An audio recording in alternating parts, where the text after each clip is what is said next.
मुख्यालय ने आम आदमी पार्टी वालों प्रेस कॉन्फ्रेंस की जा रही है। मुख्य घोटालेबाज शरद रेड्डी से 60 करोड़ रुपए भारतीय जनता पार्टी ने लिया है। शराब घोटाले में तो आप शामिल है प्रधानमंत्री जी, आपकी पार्टी शामिल है, रिश्वत तो आप लोगों ने ली है और इतनी सारी कंपनियों की डिटेल आ गए, अब भी आप बेशर्मी से डिफेंड कर रहे हैं। आज कंपनी से आप रिश्वत ले रहे हैं, कल आप उसको ठेका दे रहे हैं, आज रिश्वत ले रहे हैं, कल ठेका दे रहे हैं, आज रिश्वत ले रहे हैं, कल ठेका दे रहे हैं, आज रिश्वत ले रहे हैं, 10 दिन बाद ठेका दे रहे हैं। ये संयोग है या दुर्योग है प्रधानमंत्री जी? ये संयोग है या दुर्योग है? ये संयोग है या रिश्वत का खेल है? ये संयोग है या भ्रष्टाचार का खुला खेल है? इस देश की जनता को बताइए। आपने ईडी के छापे मरवाए, सीबीआई के छापे मरवाए और जिन कंपनियों पे ईडी और सीबीआई के छापे मरवाए उन्हीं कंपनियों से आपकी पार्टी ने चंदा लिया, भारतीय जनता पार्टी ने। फिर भी आप बेशर्मी से उसको डिफेंड कर रहे हैं। कितने प्रमाण चाहिए ईडी को? कितने प्रमाण चाहिए सीबीआई को? कितने प्रमाण चाहिए जांच एजेंसियों को? अब तक भारतीय जनता पार्टी के नेताओं से पूछताछ क्यों नहीं हुई? इलेक्टोरल बॉन्ड देने वाली कंपनियों से पूछताछ क्यों नहीं हुई? इलेक्टोरल बॉन्ड देने वाली कंपनियों से क्यों नहीं जाना गया कि किस कारण से उन्होंने रिश्वत दी और कैसे उनको ठेका मिल गया बड़ा बड़ा? शरद रेड्डी तो गिरफ्तार था, फिर भी आपको 60 करोड़ रुपए चंदा दे दिया उसने। शराब घोटाले का मुख्य आरोपी था और यह भी साबित कर दिया प्रधानमंत्री जी ने कि 10 साल में प्रधानमंत्री जी ने इस देश की जनता के लिए कोई काम नहीं किया। बेरोजगारी पे कुछ नहीं बोले प्रधानमंत्री जी।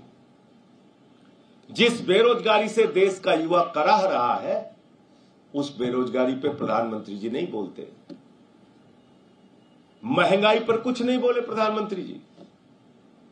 गैस का सिलेंडर हो, पेट्रोल का दाम हो, डीजल का दाम हो, सरसों के तेल का दाम हो, आपके शासनकाल में आसमान पे पहुंच गए, लेकिन आपने एक शब्द महंगाई के सवाल पर नहीं बोला। जिससे गरीब की कमर टूट गई, उस महंगाई के सवाल पे आप चुप रहे। आपने अग्निवीर के सवाल पे कुछ नहीं बोला। आपने एमएसपी का सवाल, जिसके कारण 750 किसानों ने अपनी शहादत दी, उस सवाल पे कुछ नहीं बोला। क्या हुआ? 2 गुना आय का किसानों के? पक्के मकान का क्या हुआ? काले धन का क्या हुआ? 15 लाख करोड़ रुपए आपने अपने पूंजीपति मित्रों का माफ कर दिया। 3,53,000 करोड़ रुपए सेटलमेंट के जरिए आपने अपने चंद पूंजीपति मित्रों का माफ कर दिया। देश की जनता के हिस्से में सिर्फ 5 किलो राशन। आपके मित्रों को 2.5 लाख करोड़ रुपए का कर्जा, हजारों हजार करोड़ रुपए बैंकों का लूट के विदेशों में बैठ के भारत की व्यवस्था को चिढ़ा रहे हैं। इस पे आप प्रधानमंत्री जी कुछ नहीं बोलेंगे।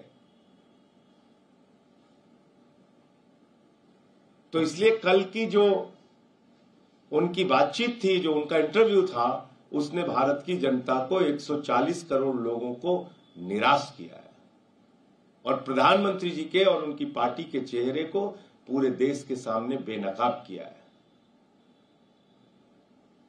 किसी भी ऐसे सवाल पे जिस पे उन्होंने देश की जनता से वादा किया था, एक भी जवाब उन्होंने नहीं दिया, एक भी बात उन्होंने नहीं की। तो इलेक्शन कमीशन की नियुक्ति पे बोले प्रधानमंत्री जी। इलेक्शन कमीशन की नियुक्ति पे सुप्रीम कोर्ट का फैसला था और कह रहे हैं पहले के इलेक्शन कमीशन वैसे थे, पहले के इलेक्शन। टीएन शेषन जी की आत्मा अगर आपकी बात को सुन रही होगी तो वो हंस रही होगी आप पे।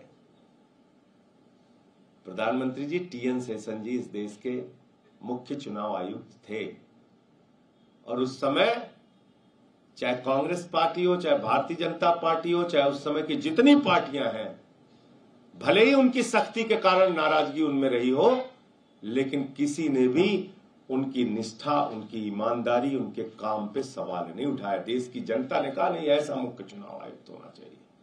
आप अपना जेबी चुनाव आयुक्त बनाना चाहते हैं।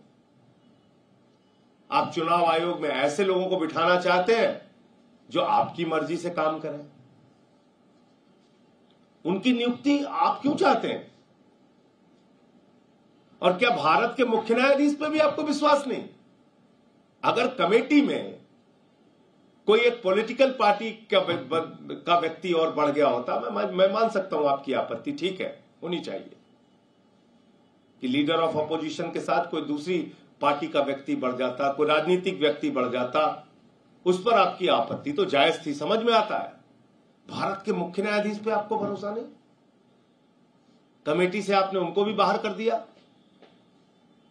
अपना बहुमत बना लिया कमेटी में, अपने हिसाब से चुनाव आयुक्त आप नियुक्त करना चाहते हैं।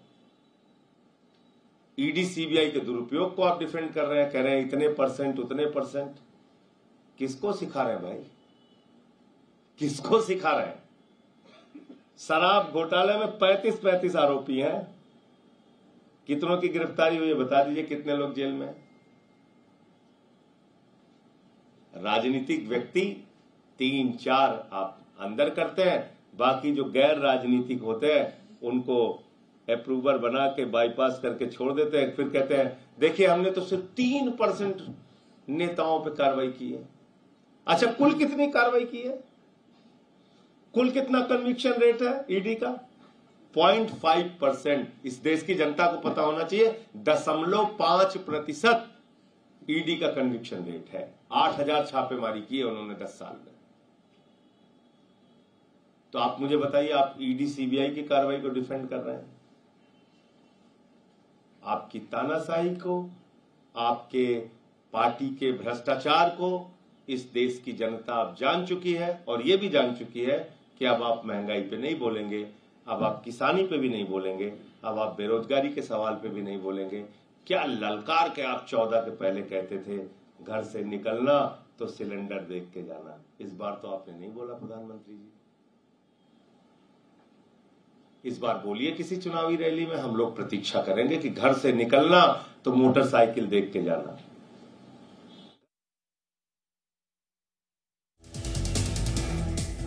तो संजय सिंह ने भाजपा ते कई ਵੱਡੇ ਨਿਸ਼ਾਨੇ ਸਾਧੇ। ਦੱਸਦੇ ਕਿ ਆਮ ਆਦਮੀ ਪਾਰਟੀ ਵੱਲੋਂ ਪ੍ਰੈਸ ਕਾਨਫਰੰਸ ਕੀਤੀ ਜਾ ਰਹੀ ਸੀ, ਜਿਸ ਤੇ ਭਾਜਪਾ ਤੇ ਵੱਡੇ ਨਿਸ਼ਾਨੇ ਸਾਧਦੇ सांसद संजय सिंह नजर आए। भाजपा सब तो भ्रिष्ट पार्टी है, संजय सिंह ਵੱਲੋਂ ਇਹ ਬਿਆਨ ਦਿੱਤਾ ਗਿਆ। जेल ਦੇ ਵਿੱਚ ਕੇਜਰੀਵਾਲ ਦੇ ਨਾਲ ਅਤਵਾਦੀਆਂ ਵਰਗਾ ਸਲੂਕ ਕੀਤਾ ਜਾ ਰਿਹਾ ਹੈ। संजय सिंह ने भाजपा ਤੇ ਵੱਡੇ ਨਿਸ਼ਾਨੇ ਸਾਧੇ ਨੇ। ਦੱਸਦੇ ਕਿ ਪ੍ਰਧਾਨ ਮੰਤਰੀ ਨਰਿੰਦਰ ਮੋਦੀ ਨੂੰ ਕਈ ਵੱਡੇ ਸਵਾਲ ਕਰਦੇ सांसद संजय सिंह नजर आए।